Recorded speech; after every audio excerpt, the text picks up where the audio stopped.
से पाता, भाव से। महाराज अब भगवान कृष्ण ने जो ब्रजवासियों के साथ में मिलकर गोवर्धन नाथ जी का पूजन किया है, आज ही के दिन गिरिराज पूजन के दिन, दीपावली के दूसरे दिन जो गिरिराज बाबा का पूजन किया गया, वही गोवर्धन पूजन की कथा आज चल रही है। वही गोवर्धन चरित्र, जरा ध्यान दीजिएगा। गोवर्धन पूजन के दिन जो भगवान कृष्ण ने ब्रजवासियों के साथ मिलकर भगवान कृष्ण को भोग लगाया, गोवर्धन नाथ जी को भोग लगाया, वो 56 भोग नहीं था, वो अन्नकूट था। इसलिए आज भगवान गोवर्धन नाथ जी का अन्नकूट महोत्सव का एक आनंद है। 3 भोग होते हैं, अन्नकूट, 56 भोग और कुनवाड़ा। महाराज दीपावली के दूसरे दिन जो आप भगवान को भोग लगा रहे हो, ये अन्नकूट है।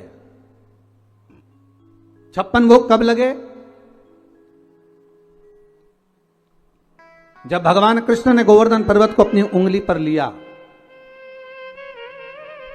7 दिवस तक जलवृष्टि हुई। 7 दिवस भगवान पर्वत को अपने उंगली पर धारण कर कर रखे। एक दिन में मेरे श्री जी बाबा को, मेरे ठाकुर को, मेरे कन्हैया को, मेरे कृष्ण को एक दिन में 8 बार भोजन आता है। 7 दिन तक भगवान जब तक गोवर्धन पर्वत को अपनी उंगली पर धारण करके रखे, तब तक भगवान ने कुछ नहीं पाया। और जब 7वां दिन पूर्ण हुआ तो एक दिन में 8 बार भोग लगता था, इसलिए 7 दिन का 8 बार का भोज इकट्ठा करके भगवान के सामने रखा, तो सतवटु 56, ऐसे भगवान के सामने 56 भोग आया। तो आज जो भोग लग रहा है वो अन्नकूट है, वो अन्नकूट है महाराज। तो महाराज जो दीपावली के दूसरे दिन लगा वो अन्नकूट है। पर्वत उठाने के बाद 7 दिन का जो भोज इकट्ठा हुआ वो लगाया, वो 56 भोग है। और भगवान कृष्ण के साथ में सारे ब्रजवासी नंद बाबा के साथ में मिलकर जो भगवान गोवर्धन नाथ जी का प्रति समय पूजन करने जाते थे और जो भगवान को भोग लगाते थे, वो उसको कुनवाड़ा कहा गया। कुनवाड़े का मतलब है कुनवे के साथ, परिवार के साथ में जाकर भगवान को भोग लगाया जाए, वो कुनवाड़ा है, वो कुंजवाड़ा। महाराज सारे ब्रजवासी भगवान का पूजन करा, आ गए। देवऋषि नारद इंद्रदेव के पास पहुंच गए। महाराज श्रीमन नारायण नाथ पृथ्वी पर आपका पूजन होता था, अब आपका पूजन बंद हो गया, ब्रजवासियों ने बंद कर दिया। किसके कहने पर?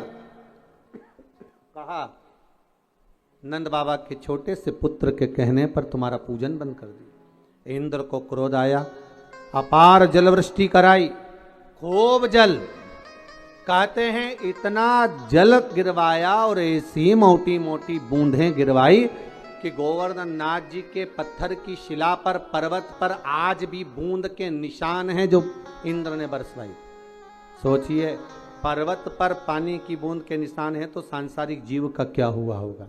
जब क्रोध बरसता है तो ना जाने कितनों को लेकर चला जाता। क्रोध जब बरसता, क्रोध आया, सोचा अब क्या करा जाए। सारे ब्रजवासी भगवान कृष्ण के पास गए। लाला, तूने गोवर्धन नाथ जी का पूजन कराया था, लाला अब बचा ले। कन्हैया कहते हैं ब्रजवासियों, जिसको तुमने अगरबत्ती लगाई, जिसको तुमने धूप बत्ती लगाई, जिसको तुमने दिया लगाया, जिसका तुमने पूजन करा, चलो उसकी शरण में चलते हैं। सारे के सारे उस गिरिराज बाबा की शरण में चले। बाबा गोवर्धन नाथ जी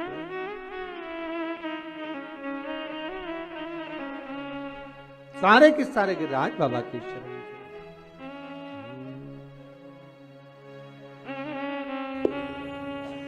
सब के सब मिलकर गिरिराज बाबा के चरणारविंद में जाने लगे और बाबा के चरणों में पहुंचकर निवेदन करा है। गिरिराज बाबा से कहा, बाबा जलवृष्टि हो रही है, कृपा करिए। भगवान बोले, गोवर्धन पर्वत में से आवाज आई, कृष्ण मैं हल्का हो जाता हूं तो अपनी छोटी सी उंगली पर मुझे धारण कर लो, भगवान कृष्ण ने गोवर्धन नाथ जी को अपनी छोटी सी उंगली पर धारण करा। 7 दिवस बरखा भारी हुई, तब जाकर इंद्र क्षमा मांगने आए और गोवर्धन नाथ जी को भूमि पर रखकर भगवान कृष्ण ने कहा, गोवर्धन नाथ जी, कली में तुम सम देव ना दूजा, सुर नर मुनि सब करते पूजा। हे गोवर्धन नाथ, कलयुग में तुम्हारे समान कोई देव नहीं होगा। संसार के लोग आपकी पूजन कर कर सुख पाएंगे। जो आपकी परिक्रमा लगाएगा, दूध चढ़ाएगा, मनवांछित फल पाएगा। ऐसे मेरे गोवर्धन नाथ जी हैं। आप जो 4 दिवसीय, आज चौथा दिवस है लक्ष्मी पूजन का, 3 दिवसीय जो पहले पूजन कर चुके हैं, आज चौथा दिन। जो पूजन की थाली आपने सिक्के रख रखे हैं, उसी पूजन की थाली में जल का छींटा देकर रोली चावल मोली हल्दी से पूजन करना है। लाल पुष्प समर्पित करना है। 2 हल्दी की गठान, 2 कमल गट्टे,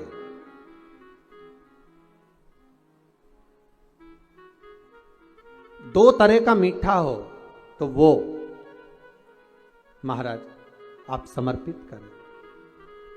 2 अमरबेल के टुकड़े उस थाली में समर्पित करें और निवेदन करें माता लक्ष्मी से।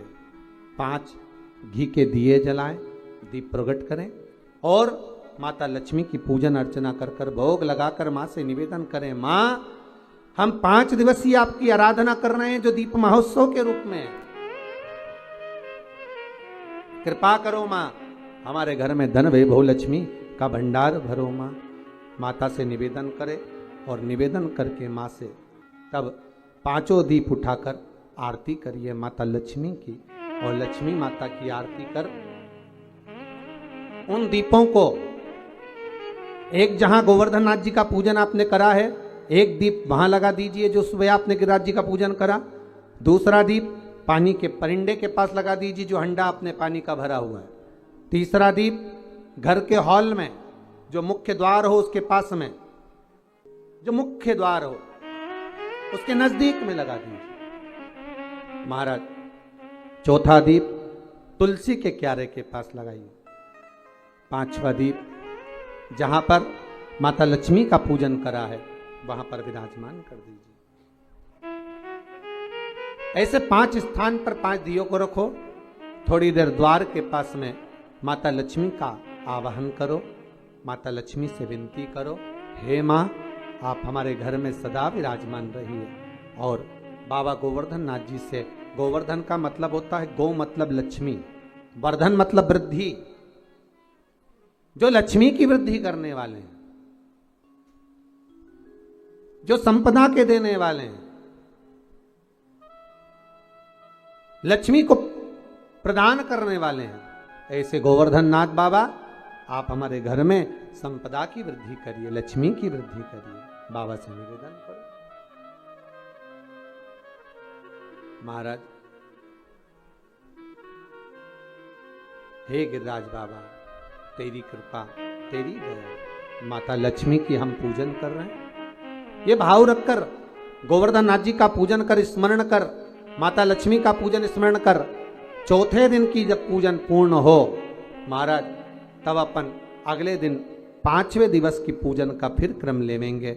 और कल जब अपन 5वें दिवस की पूजन करेंगे तो उस थाली के सिक्कों को कहाँ रखना है, कैसे उठाना है, कैसे विराजमान करना है, उसका वर्णन कल की कथा में श्रवण करेंगे। कल की कथा में अपन श्रवण करेंगे। भाव भक्ति से आनंद के साथ में आप सब पूरी आस्था चैनल के माध्यम से, फेसबुक यूट्यूब के माध्यम से जो आप 5 दिवसीय शिव लक्ष्मी पूजन का स्मरण कर रहे हैं और दीपावली का पावन पर्व 5 दिवस का मना रहे हैं, उसकी बहुत बहुत बधाई हो। भगवान भोलेनाथ, कुबेर भंडारी, कुबेरेश्वर महादेव आपके भंडार भर के रखे। भाव से आज गिरिराज पूजन का 4th दिवस यहाँ विराम की ओर ले रहा है। कल 5वें दिवस की कथा का रसोपान करते हुए और पूजन का विश्राम करते हुए माता लक्ष्मी को अपने अपने घरों में विराजमान करेंगे। भाव भक्ति से आनंद करते हुए श्री गोवर्धन महाराज महाराज तेरे माथे मुकुट विराज गयो श्री गोवर्धन महाराज महाराज तेरे माथे मुकुट विराज गयो श्री गोवर्धन महाराज महाराज। हर महादेव श्री शिवाय नमस्तुभ्यम। दर्शकों, इस वीडियो में आपको पूजनीय पंडित जी गोवर्धन पूजा का बहुत ही विशेष सरल सुंदर सा उपाय बताए हैं। गोवर्धन पूजा के दिन भी थाली आपकी वही रहेगी। थाली को आप उठा के अपने हाथों से साफ कर लीजिएगा। थाली को धोना नहीं है और उसमें से सभी सामग्री आप निकाल करके अलग रख दीजिएगा। उसमें से दो सामग्री आपको थाली में रखना है। यदि आपके पास अलग से नई सामग्री है, 2 कमलगट्टा, 2 हल्दी की गांठ, 2 अमर बेल के टुकड़े, तो नया आप रख दीजिएगा। नहीं तो जो पुराना आपने समर्पित किया है उसमें से 2 रख दीजिएगा। फूल, पुष्प, अक्षत, हल्दी से पूजन करें। अन्न इस दिन चढ़ाया जाता है, जैसे जो भी आप अन्न चढ़ाते हैं। और भोग में मिष्ठान 2 प्रकार का होना चाहिए। 5 घी का दीप जलाएं। 5 दिए घी के होने चाहिए। लंबी बाती का माँ लक्ष्मी के समक्ष पूजन करें, आरती करें। उसके बाद 5 दिए को आपको 5 स्थानों पे रखना है। पहला जहाँ पे आपने गोवर्धन नाथ का पूजन किया है वहाँ पे 1 दीपक माँ लक्ष्मी के समक्ष रख दीजिएगा। तीसरा दीपक घर के मुख्य द्वार पे, चौथा रसोई घर में, 5वां दीपक आप हाल में या जहाँ पर भी आपकी इच्छा हो पवित्र स्थान पे रख दीजिएगा। इस तरह से 5 दीपक 5 स्थानों पे लगाना है। आपकी जो भी मनोकामना है अपनी कामना करें, माँ लक्ष्मी आपके घर में सदा वास करेंगी। तो इस तरह से आप पूजन करिएगा। और पूजा करने का जो शुभ मुहूर्त